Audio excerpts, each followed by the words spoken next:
Ada kemarin saya bertemu dengan sebagian kaum mazhabiyah, ta'assub mazhabiyah. Lalu di antara pembicaraannya, dia melecehkan Imam Ahmad bin Hanbal atau merendahkan Imam Ahmad bin Hanbal. Maka saya tegur, tidak boleh merendahkan seperti itu. Tahukah antum siapa Imam Ahmad itu? Imam Ahlus Sunnah dan seterusnya. Dia katakan, iya, masyarakat kita di Indonesia ini kan hanya kenal Syafi'i. Saya jawab, mereka tidak tahu Syafi'i. Kalau mereka kenal Syafi'i, kalau mereka ngikutin Syafi'i, mereka berada dalam sunnah.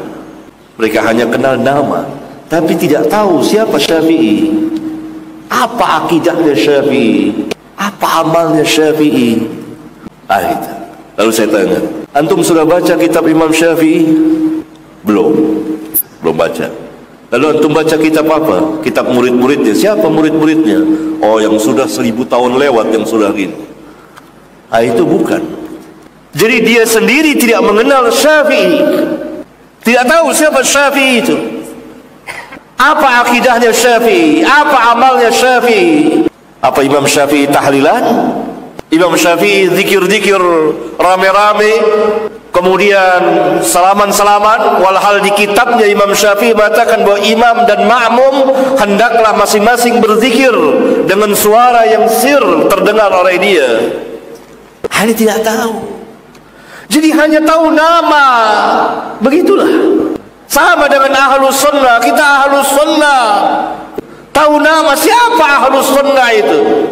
Ada yang mengatakan kami akidahnya akidah Imam Abul Hasan Al-Asy'ari. Tahu tidak Imam Abul Hasan Al-Asy'ari apa akidahnya? Pernah baca atau tidak? Demikian juga orang tidak tahu, memberikan cap Wahabi ini sesat, tidak tahu hakikatnya. Siapa Syekh Al-Imam Muhammad bin Abdul Wahhab rahimahullah ta'ala, apa dakwahnya? Tidak baca, tidak tahu. Sama dengan orang yang ta'assub mazhabiyah ini, dia tidak tahu. Ia memang orang Indonesia Syafi'i, tapi tidak tahu siapa Syafi'i itu, apa akidahnya, apa amalnya, bagaimana mazhab beliau. Enggak tahu. Pernah baca kitab Syafi'i? Enggak pernah. Bingung saya tanya begitu. Bahkan saya pernah ketemu dengan 2 orang intelektual, salah satu organisasi besar dan calon kiai, berdialog dengan saya tentang tahlilan. Sampai pada ini saya katakan Imam Syafi'i mengharamkan. Dia terkejut. Apa benar Imam Syafi'i mengharamkan? Karena selama ini dia tahu bahwa mazhab Syafi'i membolehkan tahlilan. Ini tidak mungkin tidak baca kitab. Antum tidak baca kitab Al-Um? Kata guru saya, belum cukup umur untuk baca kitab itu. Ini benar terjadi. Memang terjadi.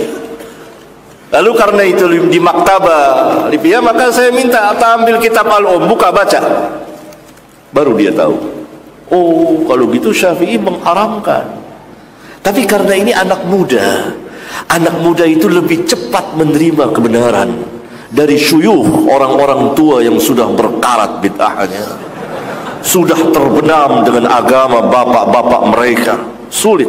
Anak muda itu salah satu keistimewaan anak muda, sebagaimana dikatakan oleh Al-Hafidh Ibnu Katsir dalam menafsirkan kisah Al-Kahfi, pemuda-pemuda itu. Karena pemuda salah satu sifatnya lebih cepat menerima kebenaran dari syuyukh, orang-orang tua, lebih cepat. Karena itu Al-Hafidh Ibn Katsir lihat orang-orang tua kufar Quraisy terbenam mati dalam keadaan kufur, pemuda-pemudanya masuk Islam. Nah, pemuda ini cepat, dia terkejut dan mau menerima. Falillahil hamd. Beda dengan orang yang saya temui semalam, syekh tua, susah, berkarat dengan bid'ah. Jangan kecil hati orang-orang tua. Jadi orang banyak mengenal nama, tapi tidak hakikinya, tidak tahu. Karena itu belajar. Apalagi kalau sudah dengar nama, sudah tolak dulu. Ini nama, Ibnu Taimiyah. Ini jangan. Dia nggak baca apa isinya. Pernah salah seorang ustaz, guru saya, kalau temannya para kiai, Dia kasih kitab Syekhul Islam Ibn Taimiyah, tapi ditutup namanya. Namanya dihilangin, dipotokopi kitabnya. Disuruh bacalah para kiai itu. Bagus nggak nih kitab? Bagus nih, penuh ayat. Selama ini kan membuktikan mereka ini hanya dengar taklid saja dari mulut ke mulut. Oh, Ibnu Taimiyah sesat, sesat. Tapi tidak baca, dibuktikan waktu itu. Saya diceritakan, dikopikanlah bukunya. Baca. Coba baca. Bagus nggak buku ini?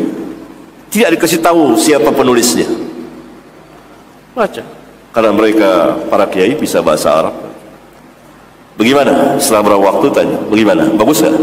Bagus. Semuanya ayat Al-Quran, hadis, bagus.